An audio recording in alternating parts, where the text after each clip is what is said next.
Welcome to the Capital News. I'm your host, Alex Corritis. Today is Monday, March 1st, 2021. Thank you so much for joining me. Hope you all enjoyed your weekend already in the third month of the year. It's going fast, a lot faster than I had anticipated. I'm sure many of you feel the same way. Title of today's podcast is Insanity Times a Trillion, and it's really trillions upon trillions, but we're talking about the $1.9 trillion monstrosity that, of course, was passed in the House of Representatives, now in the Senate being debated. This is going to pass. At least I anticipate that it's going to pass. Of course, it's going to take all Democratic senators to vote for it. I don't know how many Republicans, if any Republican senators, are going to vote for this. And of course, if you get that 50-50 split, then it's going to take the Vice President, Kamala Harris, to break that tying vote, which of course would then put it into law.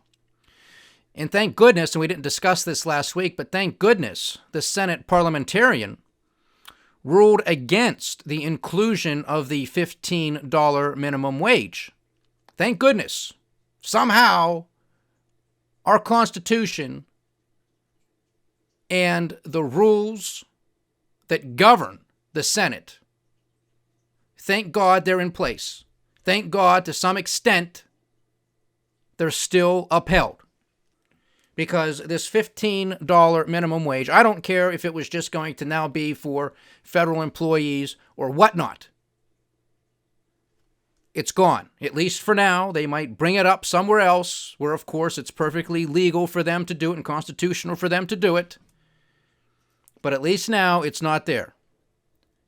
Because as we were saying weeks ago when they brought this into the fold, these people must really be trying to be this stupid. We continue to see several 100,000 Americans filing initial jobless claims week after week after week. We are only now a couple weeks away. I'm going to have to check. It might be 1 week away from the 1-year anniversary where we saw that massive spike in initial unemployment claims. So we're a year into this. We continue to have weekly jobless claims higher than where we were during the depths of the great financial crisis. So that just tells you the scale of this thing, putting this into some context for you, which I do here all the time because this is very important.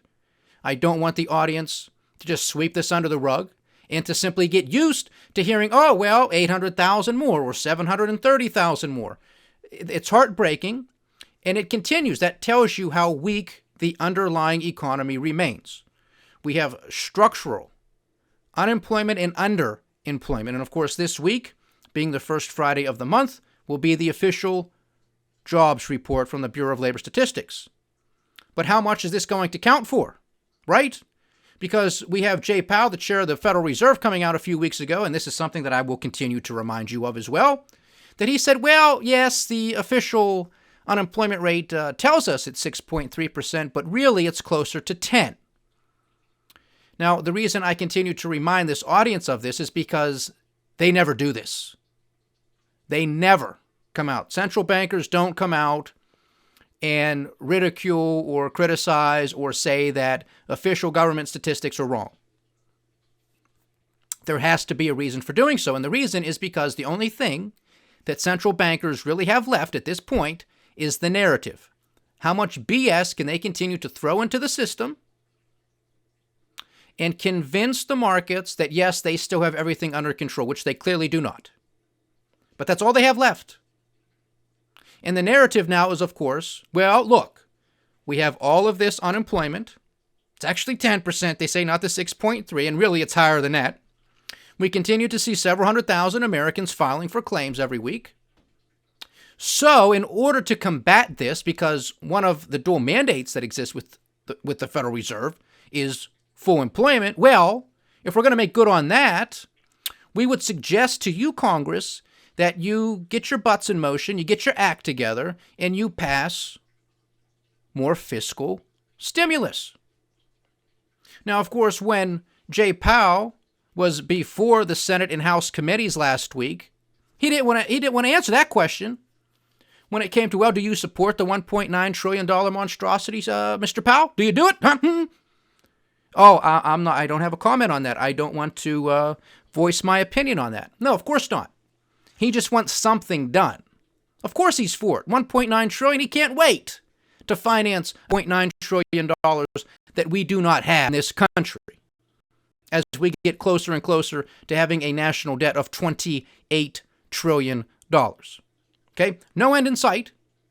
Congressional Budget Office tells us that we're going to have a $2.3 trillion deficit this year alone, and that's not including the $1.9 trillion monstrosity. That's not going to include any type of Green New Deal, any type of infrastructure package, any type of healthcare package, or anything else that these idiots want to push down our throats. Okay? Already 2.3. That's one of the worst we've ever had. All right? And it's basically just being out there, it's published out there. These numbers are thrown around. Again, insanity times a trillion. We're throwing around the word trillion like it's candy, like it's absolutely nothing. That's inflation, folks. That's what you're dealing with, because $1 trillion just doesn't buy you what it used to. We are spiraling out of control, and all they continue to do, they are fearless leaders, all they continue to do is pile onto it, making it that much worse. Now, with respect to this $15 minimum wage, now that is scrapped, now it appears that the Senate wants to put in a provision that says, all right, you got us, the parliamentarian got us, the rules that govern the Senate got us. What are we going to do?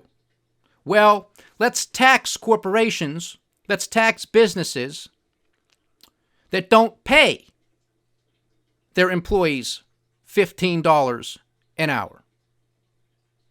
Now, how is that going to work? So, okay, the $15 minimum wage is out. Okay, let's penalize corporations that don't pay all of their employees at least $15 an hour, or some threshold, whatever they want to come up with.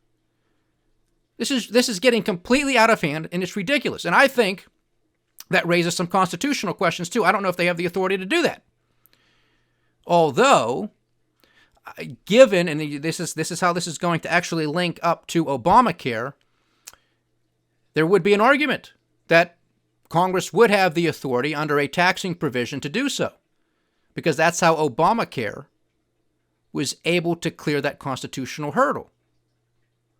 When Chief Justice John Roberts, in his opinion, stated that Obamacare is a tax, and the taxing power resides with Congress. Therefore, Obamacare is a tax. Therefore, it is constitutional. Now, I think that's ridiculous, but nonetheless, that was the argument, that was the opinion, and that was the ruling, 5-4. Now, what makes this a little bit different here, obviously, the government is going to penalize people for not doing something. And in this case, it's not purchasing health insurance. Any other type of relationship with the government, when the government would come in to penalize you, is after you have done something. After you ran a stop sign, or you broke the speed limit, or you committed fraud, or you shoplifted. Then the government holds you to account. And I don't think anybody would really argue with that. You acted, you did something that you weren't to. Here, if you don't do something with Obamacare, if you don't buy health insurance, now we're going to penalize you. Well, that's exactly what it appears that Congress wants to do with corporations. If you don't at least pay your employees $15 an hour, then we're going to raise your taxes as a penalty. That's ridiculous. I think that raises some serious constitutional questions. Now, if it was the opposite, I'd probably be a little bit more lenient, meaning, well, pay your employees a minimum of $15 an hour, then we'll lower your taxes. You pay less taxes. I don't want the government penalizing more people. I don't want the government taking in more money. They take in too much money as it is. And they misallocate it all the time. That's why we have so many problems here on so many levels, economically, politically, and socially, because they're all connected. So I could perhaps live with that if you at least pay all your employees $15 an hour. We'll lower your corporate taxes. But now they're going to say, no, if you don't, we're going to increase them. This is just a power grab. This is just more fascism and socialism in your face.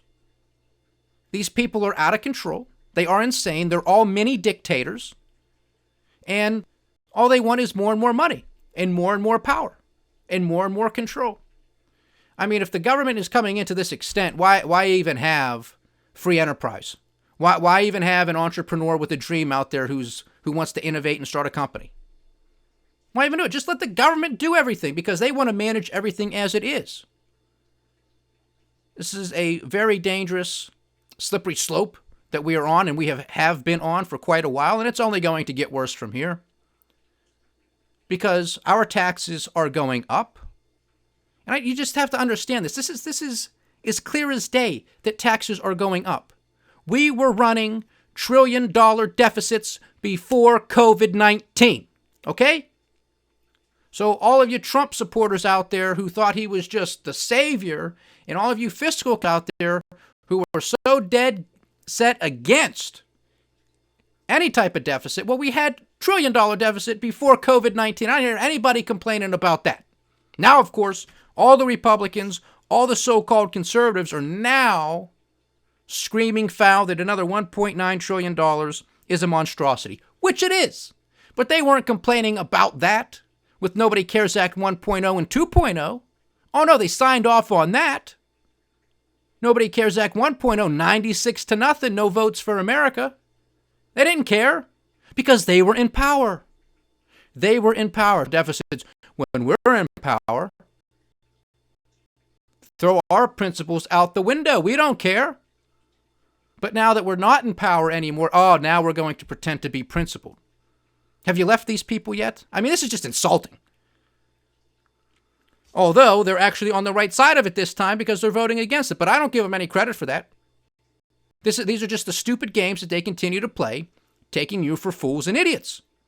Do not respect them. Do not give them your vote immediately. So we've been through the minimum wage discussion. There should not be a minimum wage. There should not be a minimum wage. You should have the ability to go in and negotiate what you are willing to accept. If a job pays $8 an hour, well, that's what it pays. If you're willing to work for it, then you accept the job offer. If you're not willing to work for it, well, then you go have another interview somewhere else. That's how it's supposed to work. Because all this is going to do is lead to higher rates of unemployment and underemployment. And if the Senate should happen to pass that penalty with respect to businesses not paying all of their employees at least $15 an hour, well, then what do you think a lot of those companies are going to do with the employees that don't make $15 an hour? They'll just fire them. They'll just fire them and they'll say, hey, look, I'm in compliance with the law. I'm in compliance. I have people here. These are my people at $15 an hour and above. I'm all good. I used to have 100 people employed. Now I have 96. Now I have 90. Whatever it was. You say, well, we'll get rid of them. Somebody else can pick up the slack. That's what's going to happen. I mean, the Congressional Budget Office said 1.4 million people would become unemployed if a $15 minimum wage was enacted. This is absurd. These jobs are for young people to gain experience. Most people, at least they used to be, before all of these absurd lockdowns that we continue to experience here, were employed by small businesses. These people are your neighbors. You know these people. These are the moms and dads who own these small businesses, who coach Little League and softball, who carpool all of the kids to all of the events. You know these people. They're not here wringing their hands like some evil, greedy capitalist trying to screw over a bunch of kids that they know. They would love to give these kids, when they turn into teenagers, an opportunity to gain a skill set, to earn some money, to build their resume, help them get into a better school because they have some work experience. All this is going to do is delay this experience, and going to do is hurt these young people that much more who are already struggling because it's difficult to find a job in this environment as it is. And if they are convinced that they have to go to school, have to go to college, and they want to, well, how much debt are they going to have on top of it? At least if they were to gain some experience and whatever it might be, that's money that they now have in their pocket to save that can pay for some books, that can pay for some of that cost of education. This is just going to lead to so many more problems, it's not even funny. So I'm ecstatic that it's not in the bill. But I remain very concerned that they're going to continue to push this through some other type of legislation, because this is not going to go away anytime soon. So just be mindful of it. And there's a lot of economics behind this, behind the minimum wage and how it's absurd. And it's just no good whatsoever. And it's really a cry from a lot of people about the cost of living. And rightly so. But you have to then ask yourself, well, why is the cost of living so expensive? Why does everything keep going up? But nobody ever wants to ask that basic question, because nobody wants to remove the curtain, pull the curtain aside, pay no attention to the man behind the curtain, right? Don't shed light on asinine government policies. Don't shed the light on absurd monetary measures. Culprit for these radical increases to our cost of living. No. That's where the real problem lies, but don't pay attention to that. Just complain, create a boogeyman somewhere, and say, oh, don't we feel bad for these people? They're working 40 hours a week and they're in poverty. Well, the minimum wage isn't here for somebody to really raise a family on. It's to get some skills. That's what it's for. And this almost has an argument akin to the student loan debt forgiveness, if that should ever happen, right? And there are similarities in that with respect to those who have paid off their student loans. Why should they now have to basically pay off somebody else's? Somebody who's never went to college, why experience? It just makes no sense whatsoever. And the way that sort of links up to the minimum wage category is, okay, say you're in a state such as Arkansas, all right, where the minimum wage is not $15 an hour, at least not to my knowledge. I think it is in California. In Arkansas, I would be hard-pressed to think that it's $15 an hour. So you have somebody, you have a young individual, you have a teenager, okay, never had a job before. So he takes a job and starts out at $8 an hour, okay? Does well in the interview, the boss likes him, wants to give him an opportunity, so hires him, and the kid works out great. Getting experience, continuing to go to school, continuing to work, get more experience, working closely with other managers in the business, colleagues, customers, etc., etc. Likes it, doing well, taking an interest. And every so many months, every 6 months or so, gets a raise. Maybe gets a bonus at the end of the year. A couple years go by, still there, still in school. Maybe another opportunity opens up within the business. He now has the skill set, and now, boom, he's making $15 an hour. Okay? Over the course of a few years, gaining skills, moving up the ladder. Now he's making $15 an hour. Good for him. Now, because a bunch of idiots in Washington, D.C. who think they know better are not going to dictate from on high, everybody's got to get $15 an hour. And so now, a kid who was in our example, his position just a few years ago, now he walks in and right off the bat with no skills, he's making as much as the kid who was there for the past few years working his butt off. That ain't right either. Now he's making $15 an hour and he's probably doing something less than the kid who's been there for a few years, who put blood, sweat, and tears into that experience. There's just no consideration for any of this stuff in Congress. They just want it, well, I think it sounds good. I think it can get us some votes. It's just not right. They're making a whole bunch of arguments. None of them are based off of any type of principle. None of it is based off of sound economics. None of it is based off of sound business management. It's just political expediency. And because we've continued to operate off of a platform of political expediency and prioritizing the short term at the expense of the long term, we now find ourselves with multi-trillion-dollar deficits and a national debt nearing $28 trillion. And that number is nearly going to double over the course of the next 4 years. So as I've stated here many times before, you can allow compounding interest and time to work in your favor, which is what's supposed to happen as you invest. And you see very small and linear growth over the first 10, 20 years. But once year 25, 30 kicks in, now you start to see that hockey stick shaped graph. You start to see that exponential growth working in your favor. That is your wealth accumulation. That is your money making money off of dividends and interest. Well, if you choose political expediency and the short term at the expense of the long term, you now have compounding interest and time working against you. Now, I'm not saying that that was what all of these politicians had in mind, but when you prioritize the short term at the expense of the long term, and when you look through the prism of political expediency as opposed to doing what's right, what's principled, what's sound money policies, what's sound economics, well, then you're now going to create an environment where you have time and compounding interest working against us, i.e. the national debt, the deficits, the unfunded liabilities. This is not difficult, but this is what these people have chosen. And we're responsible for this too as citizens and voters. Because people don't want to pay attention. People want to believe that everything that's being promised to them can actually come to fruition, and it cannot.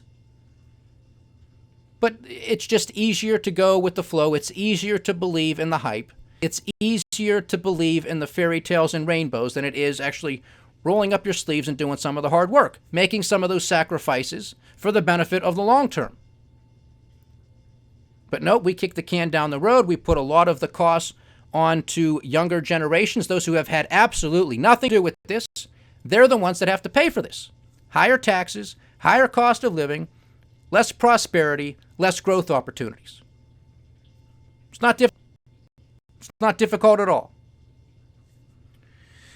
Market performance, we had another crazy day on Wall Street. Of course, it was all in the green. I mean, up 2-3%, a little over 3%, I think, on the NASDAQ and the Russell 2000, the small cap index. This is off of the back of some central bank policy. We have the Reserve Bank of Australia in their monetary meeting, keeping rates unchanged, maintaining rates at an all-time low at 10 basis points. And of course, last week we spoke as we were seeing global yields increasing across the board, that the RBA, the Reserve Bank of Australia, came into the market with a $2 billion Australian dollar injection to get those yields down. Well, they came back into the markets again with $4 billion, this time to suppress yields. They're trapped, folks, and they can't get their story straight because you have some central banks who are acting on their nerves and their concerns with these yields going up. And so they come into the markets to buy up these bonds, these notes, whatever duration, to suppress the yield. And then here in this country, we got central bankers coming out and saying, oh, no, it's okay. Nothing of concern here. It's actually good because that's indicative of economic growth. Now, I say that's hogwash. I say it's indicative that the bond market is finally calling BS, that they're sniffing out the inflation that already exists and what's coming the pike. So we're going to witness what the Federal Reserve does in their upcoming March monetary meeting too, and how they start to talk about these yields, and which is why we have been monitoring them closely and talking about them, because they have real life implications.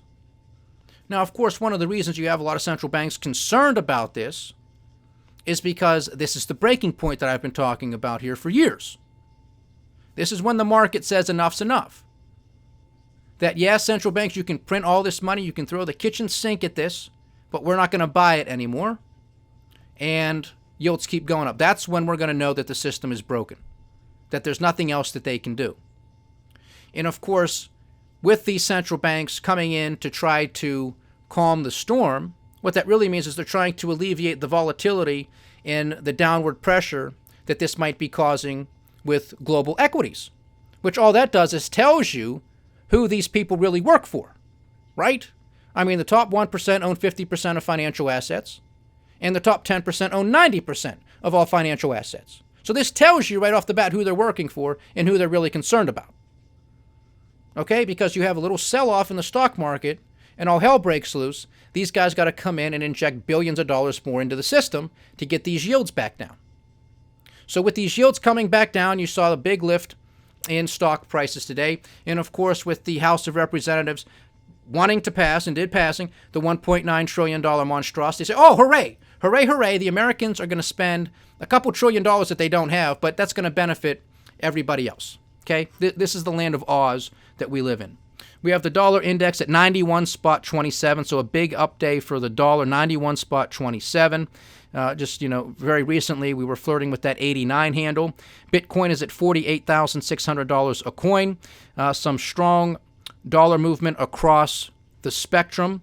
The dollar advancing against the euro by 33 basis points, against the British pound by 30 basis points, against the Australian dollar by about 30 basis points as well, and by the New Zealand dollar by about 60 basis points. So dollar strength across the board. That's putting some downward pressure on commodities, which we'll get to here momentarily.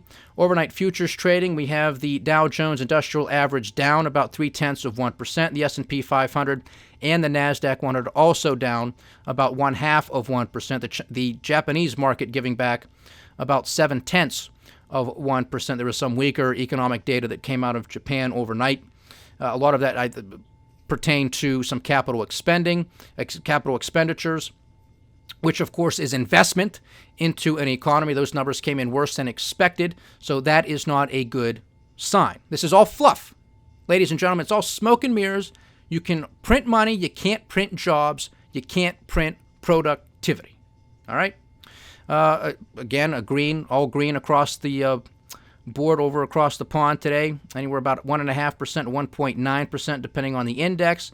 Australian market also giving back about 0.4%. Chinese stocks also down slightly over 1%. Share prices here in the U.S., we have Apple gaining 5.4%, Tesla gaining 6.33%, trading at $718 per share. Microsoft gaining about 2%. Same case for Amazon and Facebook, putting on 2.8%. On the commodity front, giving back some, we have WTI at $59.95 a barrel. Brent at $62.89, natural gas $2.78.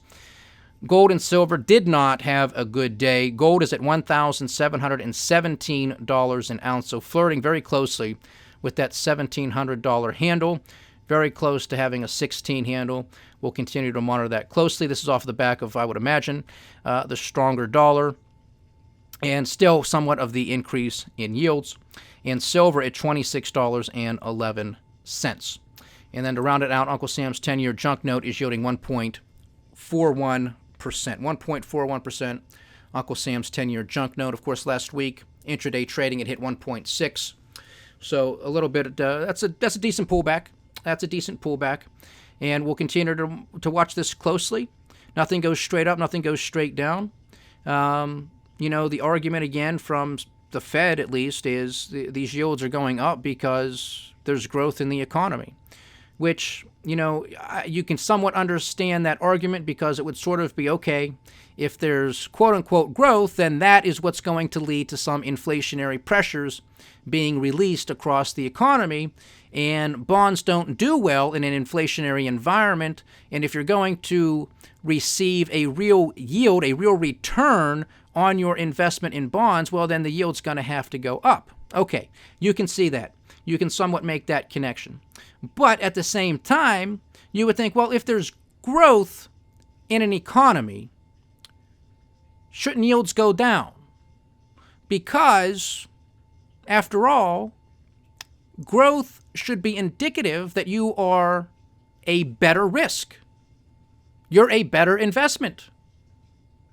So one would imagine, all things equal, as economists like to say, that you would see that nation's currency increase in value, especially across a lot of the major currency pairs, because your economy is getting stronger, it's getting healthier. So one would expect that nation's currency to appreciate in value. And one could also anticipate that its borrowing costs, that's what its debt market is, its borrowing costs, would decrease, not go up. That's akin to saying your credit score has increased, Well, if your credit score increases, that means when you go to borrow money, you should get a lower interest rate because you are a better risk.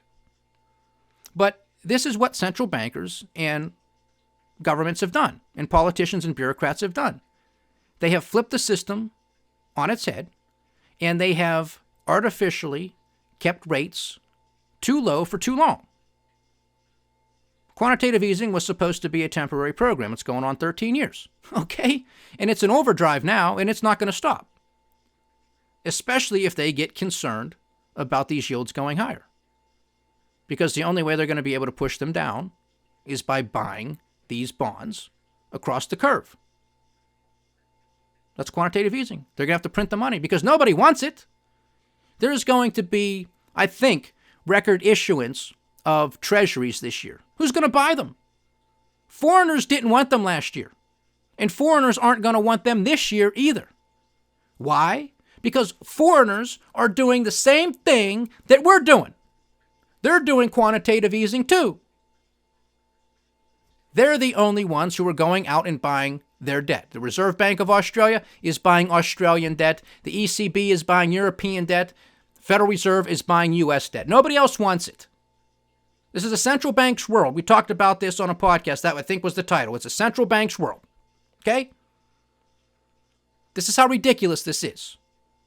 Their balance sheets are ballooning. We've talked about this recently in a couple capital economics presentations that we've posted on the capitalnews.com and our YouTube channel. Check them out. And I'm going to have others. We're going to take a look at some other central banks as well, just to see how much their respective balance sheets are ballooning as well. That's some of the economic theory here. This is not difficult. If your economy is growing, that's the way I see it. These are your borrowing costs. Well, you should be rewarded with that because if your economy is weak, now you're a risk. You're more likely to default. That's how it works. So in order for that, I need to be compensated. I need to have a higher return. There needs to be a better yield, something to entice me to come into this market. That's like the junk bond market, as opposed to a corporate AAA. Less risk of default, lower borrowing costs. That's how it's supposed to work. Because what the central bank, what the Federal Reserve would be saying here is, let's just take, for example, Apple. Whatever you think of Apple, ton of cash on the books. They're probably not going to default and make the argument that they're going to continue to grow. Okay? That sounds reasonable. Well, according to the Federal Reserve, because they have a lot of cash, because they're going to grow, well, then their borrowing costs should go up. That's ridiculous. That's absurd. That's not how it works. But you could clearly understand the analogy here. And you could clearly understand if we were looking at a oil or natural gas exploration company, a lot of speculation, a lot of risk, capital-intensive business. Oh, yeah. Their bonds might be rated junk because there's a higher risk of default. They might not strike oil. See? This is not difficult. These people are doing everything ass backwards, and we're supposed to believe them. And when they get hauled up before Congress, they applaud them. Yay! Yay, they kiss their butts. These are the people that led us to this ruin. And we support them. Or we don't ask difficult questions. Talk about insanity times a trillion. Stay diversified, stay vigilant, and stay with the Capital News. I am Alex Karitis. Godspeed.